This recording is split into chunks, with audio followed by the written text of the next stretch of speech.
Now, going back to the chart, look at where we're coming back to, the pivot line. The pivot line is the key line to watch. This line has to hold. If you're a bull, you have to see this level right here hold. If we're coming into it, can it hold? If not, and we break it. Bitcoin Zella stands out with its simplicity and clarity. We've crafted an experience that anyone can dive into, whether you're a crypto expert or just a new to the crypto world. Now, guess who keeps his eye on us? The author of best-selling book Rich Dad Poor Dad, Robert Kiyosaki. And we want to take this opportunity and thank all the people who trusted us, and we read every comment.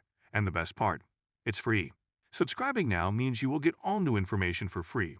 Don't just follow the trends, stay ahead of them. Subscribe to Bitcoin Zella today and enjoy the new edge. In this video, let's talk about Bitcoin and more. We have to look at Bitcoin taking a beating here. Let's take a look at the chart on Bitcoin here. So what we see is this consolidation here, right below the 200. It broke up, didn't confirm, and then it flushed back down. Again, I understand a lot of you may not know what confirmation is. You got to just continue to learn slowly if you watch these trading the closes, these game plans, and even learn from the stuff that I have out on our website, Verified Investing. You'll get the hang of it over time. Now, going back to the chart, look at where we're coming back to, the pivot line. The pivot line is the key line to watch. This line has to hold. If you're a bull, you have to see this level right here hold.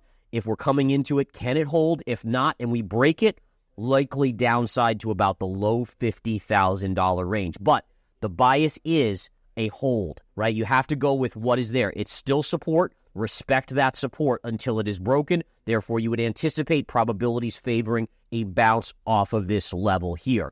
Now, let's look at oil here today, because oil, again, making a big move to the upside, although, again, as I explained, not as big as you might think. And let's get rid of that 200 moving average here as well.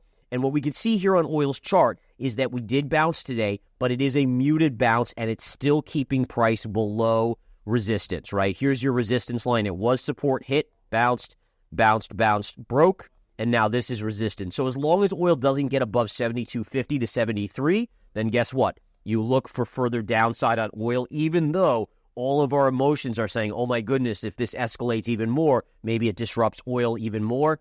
That's generally the FOMO. That's the fear. That's the emotion bubbling up in us. And you have to put that aside. Look at the charts. Let the charts tell us what's going to happen or what's probable in terms of the price action, and go with that. That's how we make the correct decisions. When we get all flustered because we see stuff in the news, the media is making something out to be really crazy, creating fear, creating greed, that's when we make the wrong decisions. Always remember that, guys. Stick with the charts. They are our true guide to kind of high probability trading scenarios. All right, quickly, a couple other things, guys. Gold today getting a good rally here. If we take a look at the chart on gold, we can still see that, again, we are trading up just about, let me just bring up my other gold chart. There we go. You can see we're trading just below that 26.60 level by about $2. That's this trend line right here. That is resistance. Like I said before, trust resistance or go with resistance until proven otherwise. If it closes above and confirms, then it's broken. Until then, we have to respect that resistance line. Lastly, natural gas and silver. We'll quickly take a look at those. Silver, and I should say natural gas, is hovering just above this key level, but it is unconfirmed, so be suspect. Let's see if it can confirm a breakout here. If it does, and I showed this morning in my analysis in the game plan, your double top at around 318 would be your next level. And lastly, silver here today, guys. Silver up just fractionally on the day. Based on technical analysis, the price of silver should still continue to come in to about $29.80 to $29.90. Right there, look for that next leg to the upside. All right. Bitcoin ETF experienced their largest outflow in nearly a month, with $242.6 million exiting on October 1. The shift follows rising tensions in the Middle East, causing market uncertainty. This outflow comes after 8 consecutive days of inflows totaling $1.4 billion. On October 1, U.S. spot Bitcoin ETF recorded $242.6 million in outflows, marking the largest single-day outflow since September 3. This sudden shift reversed an 8-day streak of inflows that saw a total of $1.4 billion entering the market. This outflow was the third largest in the past 5 months, breaking the trend of inflows that peaked at $494 million on September 27. It was primarily driven by institutional investor concerns over rising geopolitical tensions. After Iran's missile attack on Israel, Bitcoin prices fell nearly $4,000, hitting a two-week low of $60,315 before stabilizing at $61,620. Uncertainty surrounding the conflict caused investors to reduce their exposure to riskier assets like Bitcoin. Fidelity's Wise Origin Bitcoin Fund had the largest outflow at $144.7 million, followed by ARK-21 shares with $84.3 million. BlackRock's iShares Bitcoin Trust was the only ETF to post positive flows, with $40.8 million. While recent inflows signaled growing institutional interest in Bitcoin ETF, heightened geopolitical risks have temporarily dampened enthusiasm, prompting caution among investors. The market will be closely watching to see if this outflow marks a broader shift or a short-term reaction to the ongoing conflict. We're going to walk over here and take a look at what the action is showing us today. And we can see, again, Dow is only down 105 points. The main key here is understanding that the Dow is more of a defensive index, right? So we're looking at things like Walmart in the Dow. Walmart's up today. It's having a good, solid day as it's a defensive name. 3M, another defensive name, right? So the Dow, yes, it's down on the day, but only down 0.2% versus the NASDAQ, the tech-heavy index, which is getting slammed down 1.4%. S&P is kind of right in the middle. It's got some tech, it's got some defensive names, and therefore down about 0.7% on the day. Oil is getting a bounce, 3% higher on the Mideast tensions and escalation. But again, 3%, we're still below the key levels of resistance. To be honest, I still think oil's going lower, assuming this type of thing starts to calm down just a little bit and does not escalate even more. Gold today getting a little bit of a bounce. Remember, safe haven asset. Safe haven asset is gold, not Bitcoin. Maybe one day Bitcoin, but for now, it is gold. Gold up $25 or about 1% on the day, while Bitcoin takes a hammering back down towards the pivot line that I've been talking about. Remember that pivot line? We're going to look at that chart in just a second. Take a look at the heat map.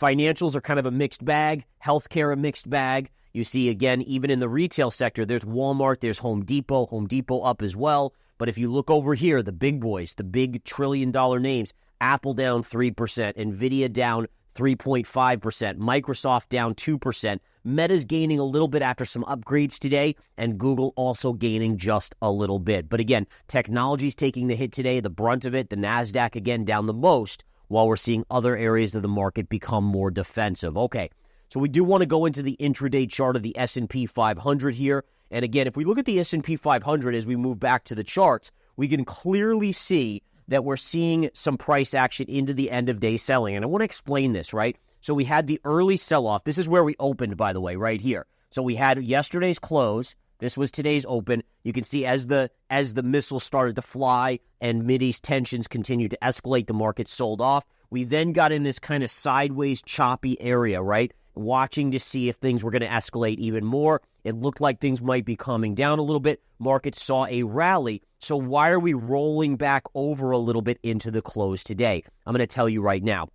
This is psychological.